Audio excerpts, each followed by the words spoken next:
ladies and gents, please like, comment, subscribe. This is my review for The Haves and the Have-Nots, Season 7. Some of you will say Season 6. I'm saying Season 7, Episode 3. Now, announcements. My channel, my new channel's up. It's called Romie Whispers Asthma or Romie Whispers ASMR. It's up. It's live. I have my first video up, and it's one of those things where you more so listen than watch. But I'm so used to doing the regular video format that I make sure it's entertaining enough. I would love if you could just click the link. It should be up here or down here. It should be popping up. Or the more info box, even if it's not your thing to watch, just going subscribing would help me immensely. I'd really appreciate it. And I will talk about that channel every video now, but a lot shorter. So that was that. Announcement's over. Let's talk about the haves and the have-nots. So in this third episode, some of the things we're going to discuss is how evil Justin is. We didn't see much of Justin, but we saw his influence. Now, Justin has decided that he's going to go and take a different approach. He's going to go and he hits Madison, and knocks him out. Security comes and is like, what are you doing? Justin's like, oh, I'm just trying to, you have a crowbar in your hand. Security's not dumb. So then he goes, hits security, said, please, what type of officer are you? You don't even have a gun. And that's the last that we saw of Justin. But we heard of his influence because Maddie, he got checked out by the doctor or another nurse. And the nurse is like, are you okay? What's going on? It's like, oh, it's fine. I'm just dealing with someone. Do you need help? Do you need me? Like, what do you need me to do? Because this is crazy. He was like, don't worry about it. I got it. You sure? I'm thinking.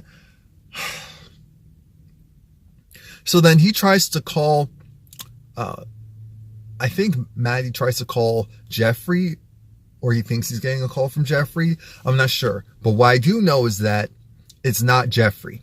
It's actually Justin. And I said Justin.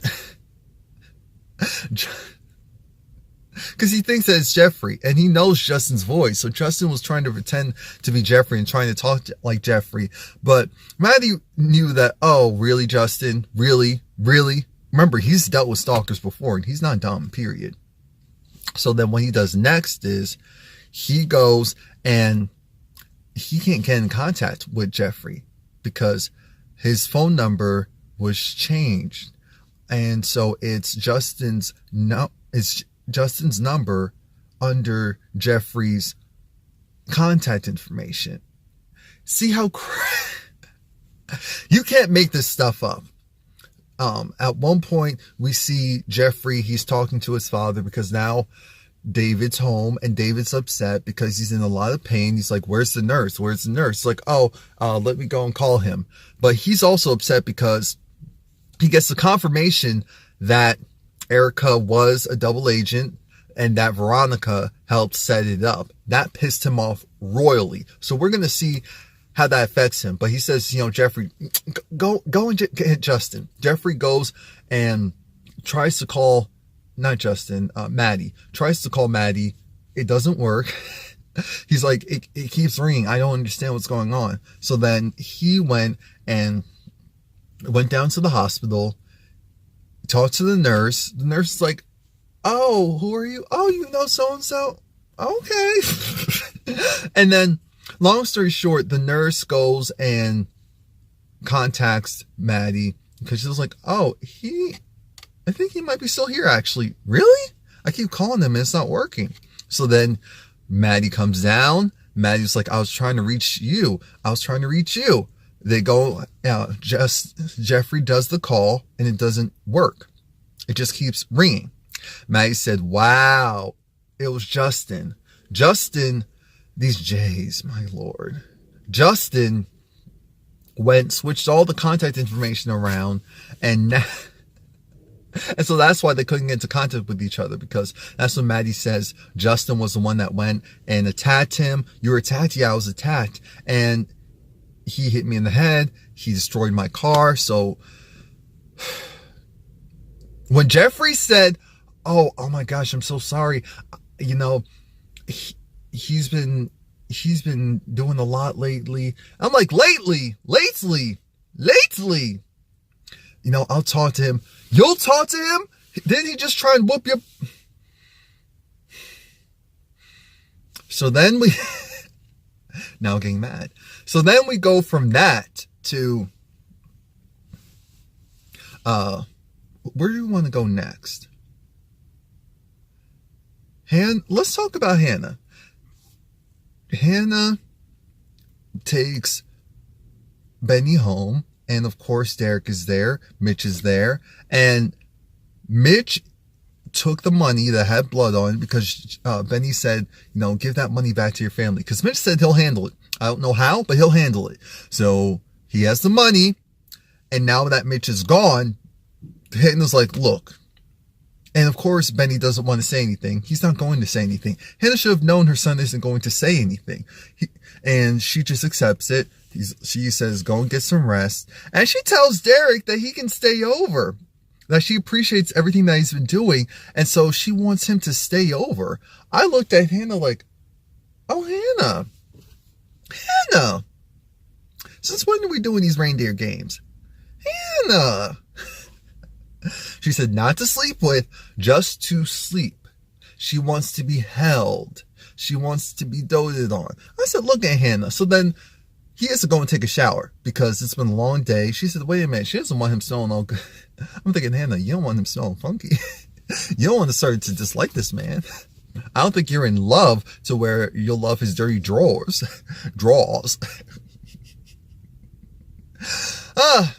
When he goes and takes his shower, she says, God give her strength.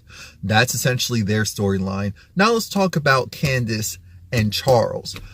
Candace and Charles have a tumultuous relationship, and it's bad. It is bad because Charles felt offended. He told Candace while they were in the motor cave, don't you ever go and talk to me like that again. She said, excuse me, talk to you what way? In the way that I want to? Yeah, exactly. Don't ever disrespect me like that again. So she said, oh, so get knock if you buck. What are you going to do? You mad? You big mad now? Big man on campus, big mad? Really? What are you going to do? I looked at Candace like, this dude is the president-elect. He said, oh, get out the car. She said, it's the middle of nowhere. I'm not getting out of this car. I'm thinking, the grass isn't greener on the other side now, is it, president-elect? And she says she's not getting out of the car. He said, fine. He'll go and he'll drag her out the car. I said, oh, so we're doing that now? Didn't you just tell her maybe 7 episodes ago that you would never do what her ex did?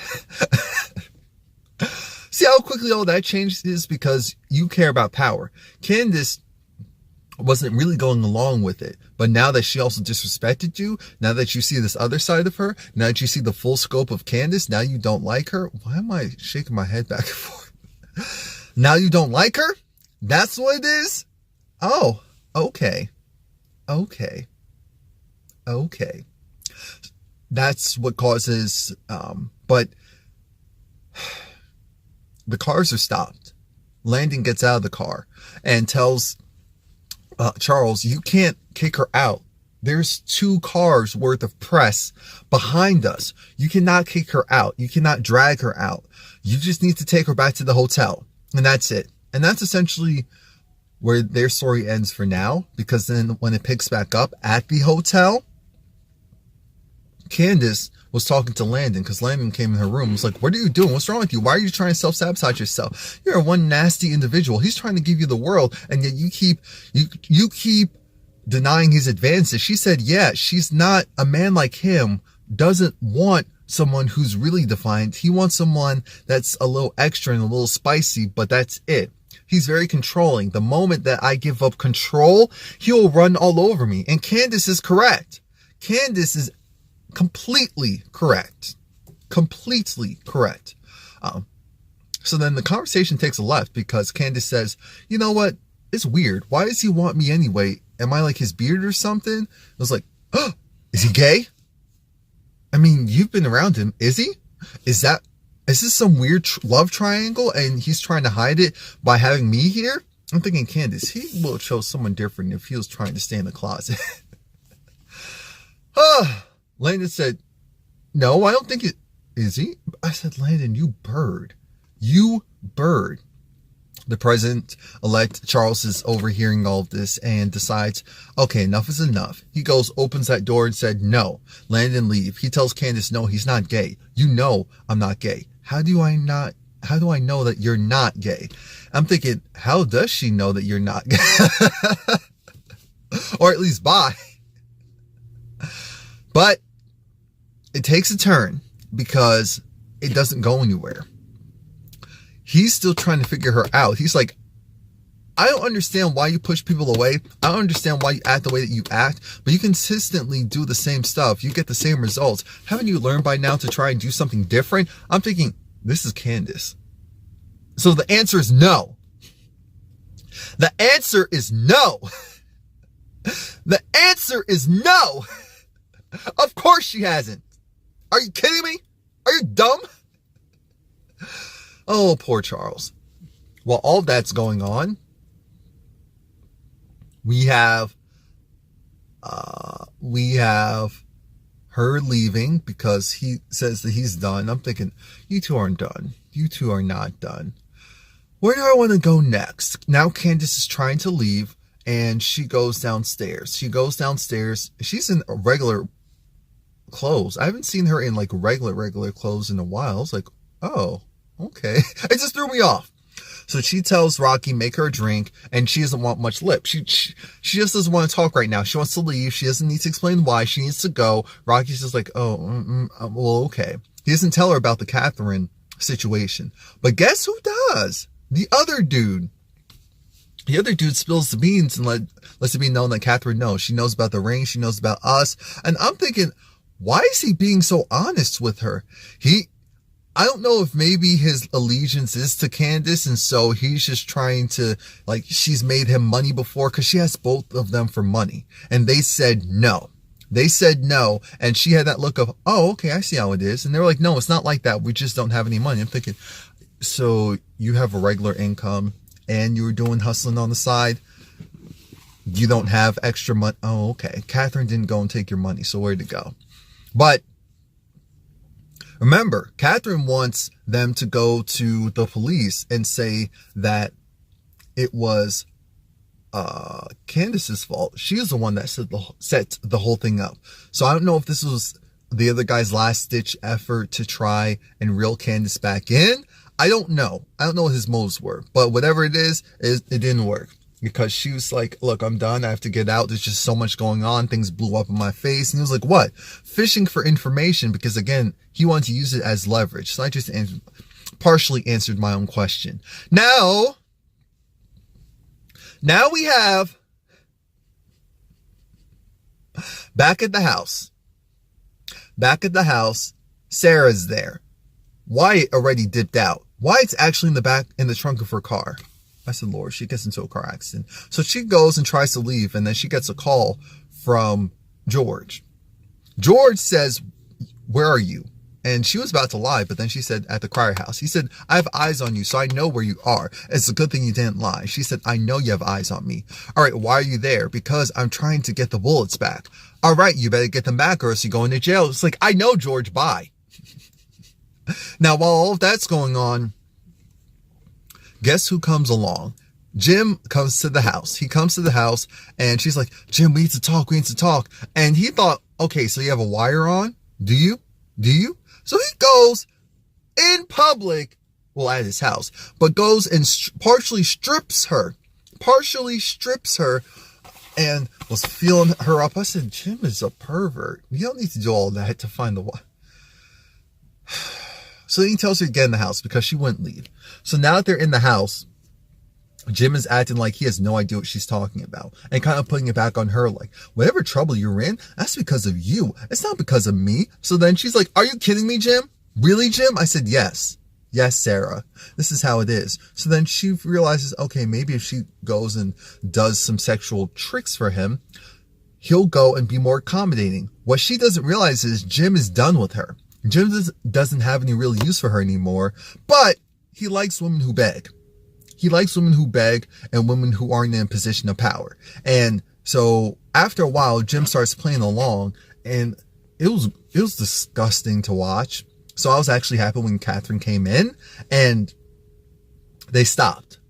And so then Sarah started to put on her clothes, and Catherine said, "Oh, no, don't do that. I know who you are. So let's not do that. I know who you are. I know why you're here. Let's cut let's cut it. Let's dead it. And let me be very clear, little girl, young lady.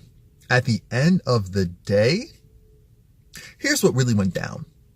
Jim goes and does this monologue of how, oh yeah, she was trying to seduce me, and she was trying to go and do this and do that. She's a stalker. Catherine said, yeah, she is a stalker. This is the same girl who went to my hotel and tried to accost me there.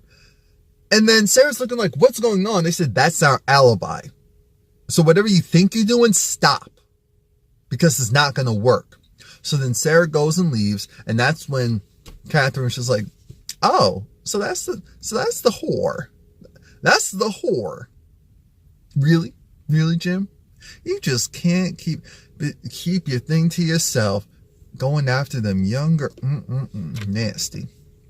But they still have the issue of the DA's office is still on them for the bullets.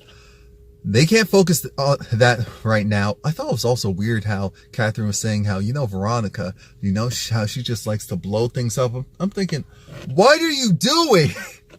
Are you trying to give them a new person to follow instead? Because that's smart. That's smart. Jim realizes after he tells one of the people to go and check on Wyatt is gone. Catherine said, wow, you really just dropping the ball on all fronts, aren't you? And I told you that whole Wyatt rehabilitation thing wasn't going to work. But do you. Now, speaking of Veronica, because we're basically done with the episode once we talk about Veronica. Veronica still has RK over. And it made me uncomfortable to watch him kind of push up on her like that, because we know Veronica really isn't in the mood. She's not playing hard to get. She just doesn't want him because he has a job, and it's to go after her son. That was really the whole purpose of having him around. RK's just dumb, doesn't know it. And so then RK's talking about how he's a man because Veronica's drunk, and it's just like she can't believe that her husband hit her and at that spot. RK said that he defended her. I'm thinking, well, you stood up after like 15 seconds. But okay, weird flex. Now, while all of that's going on, and RK was talking his usual mess, we have Veronica who decides to call David. Now, why she did that, that was the wrong thing to do. David called her. David acknowledges that, you know what? I know what you did. Erica.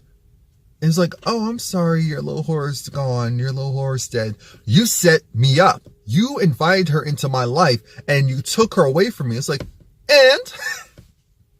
Oh, did I? David said, you know what? I've done right by you so long, but I genuinely hate you. And Veronica's like, okay, the feeling's mutual. So then he said, Veronica, I'm going to end you. YouTube's weird with certain words. So I'll just say, I'm going to end you. I said, oh. He said the K word, but I'm saying end. Veronica was shook. She was shook. Her mouth, her jaw dropped. She looked genuinely scared. And RK had that look of, I told you couldn't trust it. So that was pretty much it. If I missed anything else, that was because I didn't feel like it was important enough to remember. So that's it for now. Please like, comment, subscribe. Again, support my new channel, Romie Whispers Asthma, or Romie Whispers ASMR. I can't believe someone is doing work outside in this cold weather and making all that noise. Hopefully you're not hearing it like how I'm hearing it. But that's all for now.